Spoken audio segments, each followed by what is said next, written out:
नमस्कार दोस्तों, आज बात करेंगे वक्फ बोर्ड के अवैध कब्जे की, बात करेंगे हिंदुओं के खिलाफ चल रहे षड्यंत्र की, बात करेंगे कि किस तरह वक्फ बोर्ड भारत को इस्लामीकरण की ओर ले जा रहा है, बात करेंगे भारतीय इतिहास में कैसे वक्फ बोर्ड हस्तक्षेप कर रहा है और भारतीय ऐतिहासिक जगहों पर भी दावा कर रहा है। वो जगह है महाभारत कालीन हस्तिनापुर के अभिन्न हिस्से लाक्षागृह का।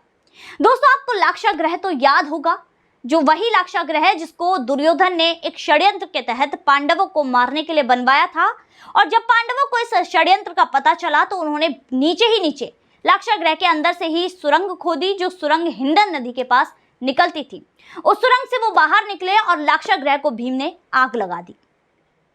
खैर दोस्तों, अब ये जो जगह है हिंदू इतिहास से जुड़ी है और अब इस पर ये वक्फ बोर्ड वाले दावा कर रहे हैं और ये मामला करीबन 50 से 55 साल से ये चल रहा है। यानी कि 1972 में ये जो मामला है, एक मुकीम खान नाम के व्यक्ति जो कि वक्फ बोर्ड की तरफ से गए थे, उन्होंने मेरठ कोर्ट में ये दर्ज कराया था जो यहाँ पर अभी यानी कि लाक्षागृह के आसपास यहाँ इस जगह पर जो अभी महाविद्यालय है जिसका नाम है महानंद संस्कृत महाविद्यालय, जो कि एक गुरुकुल है, उसके संस्थापक कृष्ण दत्त जी महाराज के खिलाफ कि उन्होंने इस पर अवैध कब्जा किया है। ये तो वक्फ बोर्ड की जमीन है, ये तो यहाँ पर जो है बदरुद्दीन की ये दरगाह है और इस पर जो है बहुत पुराना कब्रिस्तान था जिस पर वक्फ बोर्ड ने दावा किया था। ये मामला बहुत ही लंबे समय से अदालत में चल रहा है और अब 12 सितंबर को इसकी तारीख रखी गई है। 12 सितंबर को तय होगा कि ये जो मामला है किसके हक में जाता है। दरअसल बात ये नहीं है दोस्तों, वक्फ बोर्ड की इस मामले पर दावा कर रहा है, बात ये है कि वो हर हिंदू इतिहास पर अब दावा करने लगा है। लगातार हमने देखा है कि दावा कर रहा है और अपने पैर पसार रहा है। दोस्तों, आपको जानकर आश्चर्य होगा कि देश में रेलवे के बाद जो सबसे ज्यादा जमीन है वो वक्फ बोर्ड की है। वैसे तो ये लोग अल्पसंख्यक होने का दावा करते हैं, लेकिन जो देश में सबसे ज्यादा जमीन है इन्हीं के पास है। होना ये चाहिए कि हिंदू बहुसंख्यक है तो हिंदू के पास, हिंदू के गुरुकुल के लिए, हिंदुओं के मंदिरों के लिए, ये सबसे ज्यादा वैदिक संस्थानों के लिए ये सबसे ज्यादा जमीनें होनी चाहिए, लेकिन नहीं, जमीन है अल्पसंख्यक के पास ज्यादा। ये कैसी विडंबना है देश की। दरअसल दोस्तों, वक्फ बोर्ड ने एक षड्यंत्र के तहत पूरा ये काम शुरू किया।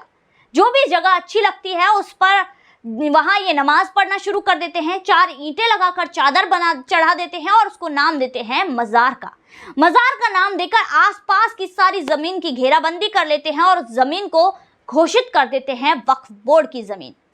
ये जो धंधा है इन लोगों का लगातार बढ़ता जा रहा है। आपको जानकर आश्चर्य होगा कि पिछले साल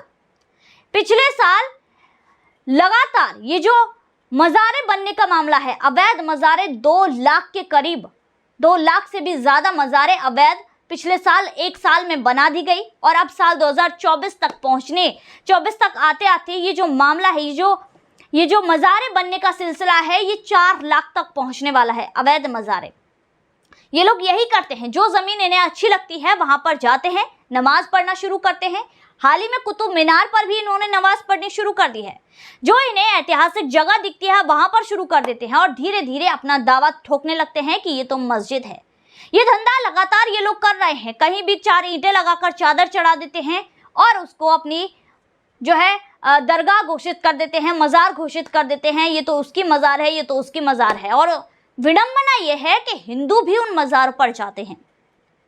दोस्तों, लगातार ये सारी चीजें कर रहे हैं और कर क्यों रहे हैं दोस्तों? कांग्रेस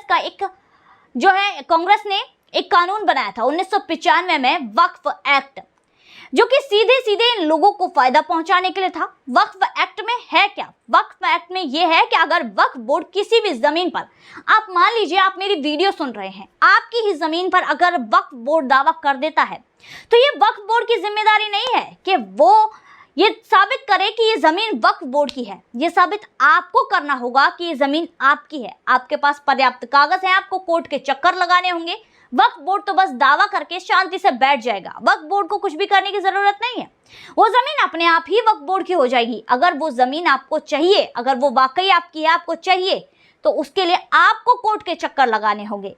ये सब किया कांग्रेस पार्टी ने वक्फ एक्ट लाकर। कांग्रेस पार्टी ने दरअसल क्या नहीं किया इन लोगों के लिए। देश का बंटवारा किया धर्म के आधार पर, वो भी इन्हीं को खुश करने के लिए। बांग्लादेश बनाया इन्हीं को खुश करने के लिए, यानी कि जो अल्पसंख्यक कहलाते हैं मुसलमानों को खुश करने के लिए। वक्फ एक्ट बनाया इन्हीं को खुश करने के लिए, मुसलमानों को खुश करने के लिए। यहाँ पर जो है प्लेसेस ऑफ वर्शिप एक्ट लेकर आए इन्हीं को खुश करने के लिए, मुसलमानों को खुश करने के लिए। दरअसल देश में जो भी चीजें कांग्रेस ने की है वहां पर ये सभी इन लोगों को फायदा पहुंचाने के लिए की है। और भारत में हिंदुओं के साथ क्या किया है? दरअसल हिंदुओं को जाति के आधार पर बांट बांट कर हिंदुओं को ही आपस में लड़वा दिया गया है। ये काम किया है कांग्रेस ने।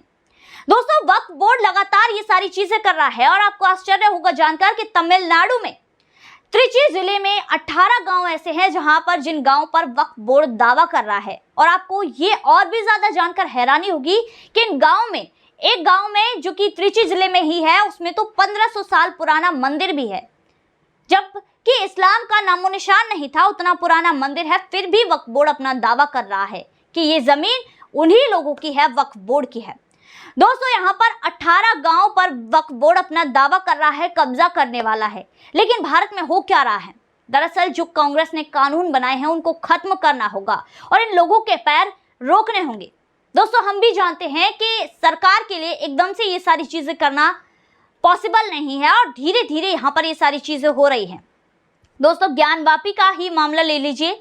प्लेसेस ऑफ वर्शिप एक्ट जो आया उसके तहत ज्ञानवापी पर यहाँ पर जो है ये लोग कहते हैं कि उस पर दावा नहीं कर सकते प्लेसेस ऑफ वर्शिप एक्ट के तहत।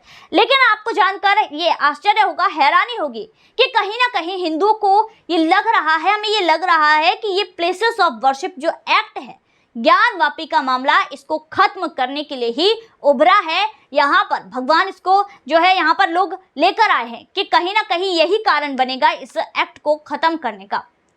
दोस्तों, लगातार देश में वक्फ बोर्ड के दावे बढ़ते जा रहे हैं। वक्फ बोर्ड का लगातार दावा बढ़ रहा है। वक्फ बोर्ड तो जो जहां पर श्री कृष्ण जन्मभूमि है मथुरा, वहां पर भी दावा कर रहा है। वक्फ बोर्ड श्री बांके बिहारी जी के मंदिर जो कि वृंदावन में है उस पर भी दावा कर रहा है। लगातार दावे पर दावे वक्फ बोर्ड कर रहा है और ये कर रहा है देश के इस्लामीकरण के लिए।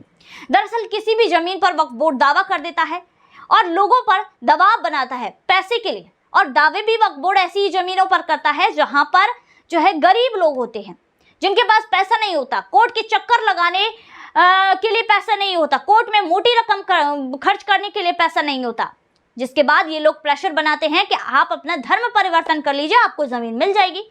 लोग मजबूरी में अपना धर्म परिवर्तन कर लेते हैं। लेकिन पैसे वाले लोगों से भिड़ने के लिए इनके पास यहाँ पर इतनी हिम्मत नहीं है। हाल ही में राजस्थान के जिंदल ग्रुप का एक जो है वाकया सामने आया था। जिंदल ग्रुप के दीवार से सटके ही एक दीवार बना दी गई थी जहां पर ये लोग नमाजें अदा करने लगे थे और वक्फ बोर्ड ने दावा किया था कि ये जमीन उसकी है, आसपास की। जिसके बाद ये मामला कोर्ट में गया और उच्च न्यायालय ने यहाँ पर सीधे सीधे कहा कि कोई जर्जर दीवार ये नहीं बता सकती कि यहाँ पर ये मस्जिद है कि क्या है, इसलिए ये दावा बिल्कुल ही झूठा है। जिस दावे को झूठा साबित कर दिया था वो पैसे वाली मोटी पार्टी थी जिंदल ग्रुप, जिसने अपने पैसे के दम पर ये मामला यहाँ पर सुलझ गया।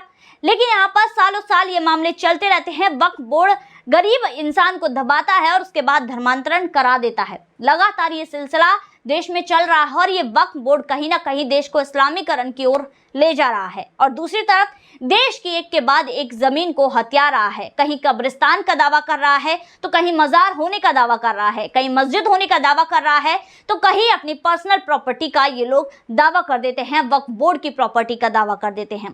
तो दोस्तों, देश में ये जो धंधा है वक्फ बोर्ड का लगातार चल रहा है, जिसकी रोकथाम जरूरी है और देश के लिहाज से, देश की उन्नति के लिहाज से और यहाँ पर देश के भविष्य के लिहाज से ये बहुत ज़्यादा ज़रूरी है। तो दोस्तों, आज की वीडियो में बस इतना ही। फिर मुलाकात होगी ऐसी वीडियो के साथ, तब तक के लिए देखते रहिए थिंक टैंक।